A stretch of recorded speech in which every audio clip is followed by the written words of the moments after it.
Assalamualaikum warahmatullahi wabarakatuh. Jumpa lagi bersama Bonti Media, channel yang selalu menyajikan informasi dan materi pembelajaran untuk SMK. Kali ini kita akan membahas materi tentang membuat mind mapping yang merupakan kompetensi dasar ke 3.2 dan 4.2 dari mata diklat simulasi dan komunikasi digital.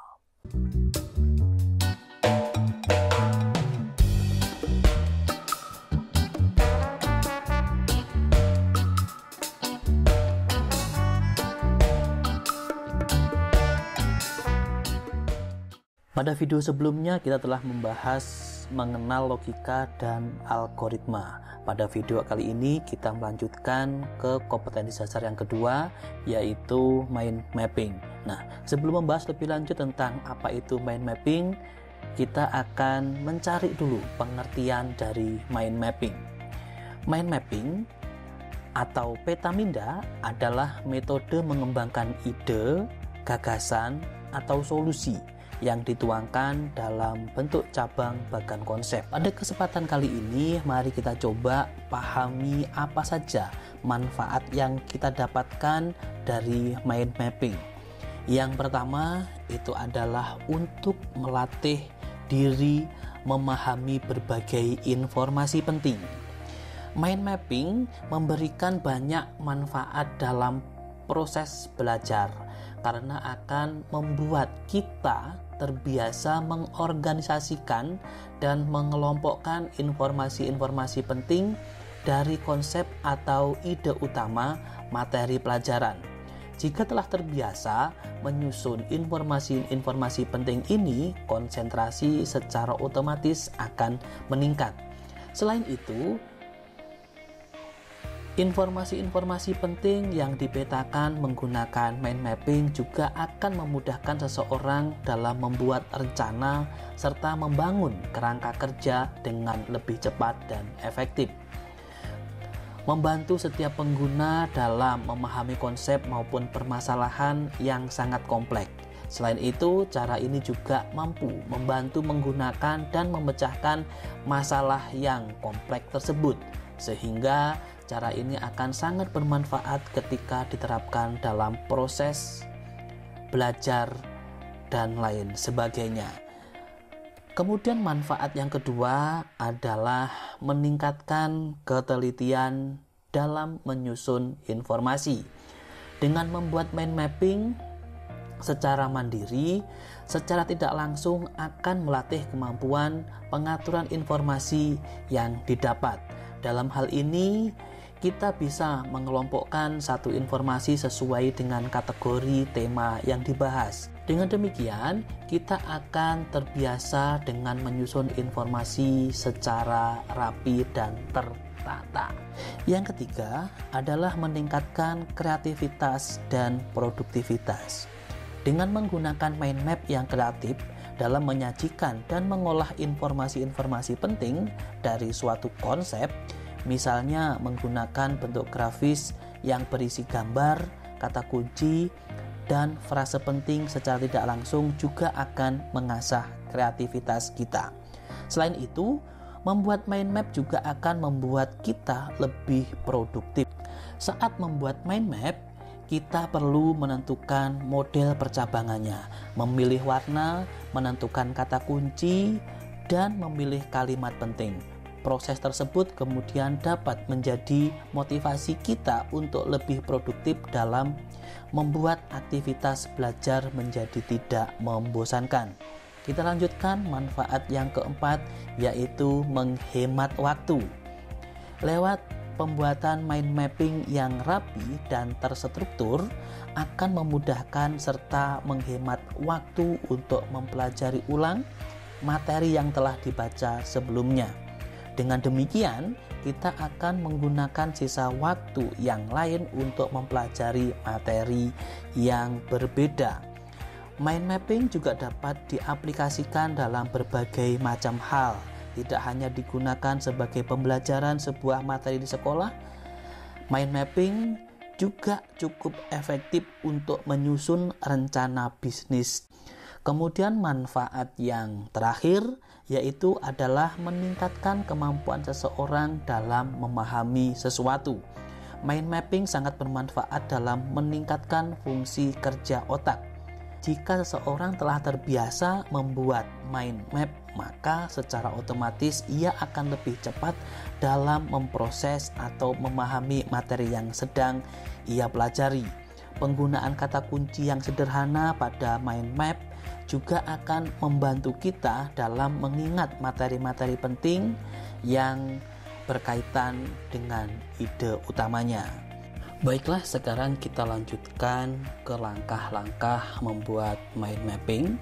Dalam membuat mind map atau peta konsep dengan menggunakan komputer, saat ini banyak tersedia software atau aplikasi yang dapat kita manfaatkan. Di antaranya adalah Draw.io, Google, Mind Map, kemudian Mindly, MindMaster, Simple Mind, Novamind, Lookitcad, Mindomo, kemudian MindMapple, Edrowmind, dan juga bisa menggunakan Microsoft Word. Nah, pada kesempatan kali ini kita akan mencoba memanfaatkan satu aplikasi, yaitu Edrowmind. Langkah-langkahnya adalah sebagai berikut. Langkah pertama yang harus kita lakukan yaitu buka atau aktifkan aplikasi Edrowmind dengan cara klik start, kemudian cari tulisan Edrowmind yang ada di bagian sisi kiri seperti ini. Kita klik di situ. Nanti akan muncul sebuah tampilan seperti ini. Nah, cara yang kedua bisa kita lakukan dengan cara klik ikon pencarian atau search. Di sini ya, kita klik, kemudian kita ketikkan Edrowmind. Nanti akan muncul tampilan seperti ini ya. Di bagian sini itu akan terdapat tulisan Edrowmind. Kita double klik tulisan tersebut. Itu pun juga sama, nanti akan muncul tampilan seperti ini. Kemudian cara yang ketiga yaitu dengan cara double klik ikon Edrowmind yang ada di layar komputer kita. Nah, di sini contohnya ya. Di sini ada ikon Edrowmind, kita double klik di sini. Nah, nanti akan tampil sebuah di layar ya, tampil di layar sebuah tampilan seperti ini, seperti langkah pertama, kedua, dan yang ketiga itu sama. Nanti terserah teman-teman mau menggunakan yang mana. Nah, selanjutnya kita pilih new di sini. Kita pilih new, kemudian pilih template yang kita kehendaki. Tapi dalam kesempatan kali ini kita coba memilih yang radial map di sini ya.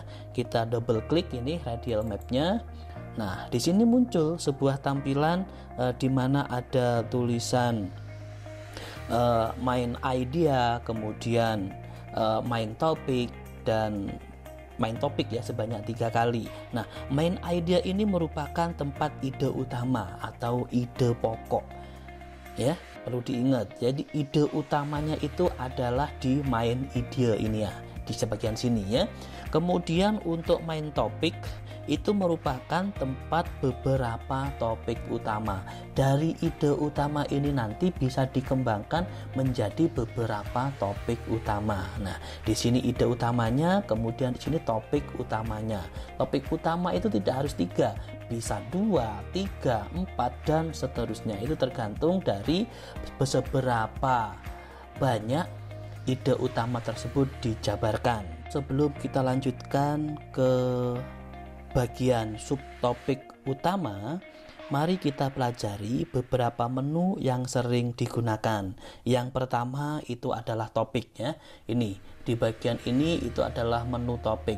Menu topik ini berfungsi untuk menambahkan topik atau subtopik. Contohnya ya, contohnya di sini apabila kita klik di main idea ini, kita klik, kemudian kita klik topik, maka akan bertambah main topiknya di bagian samping sini.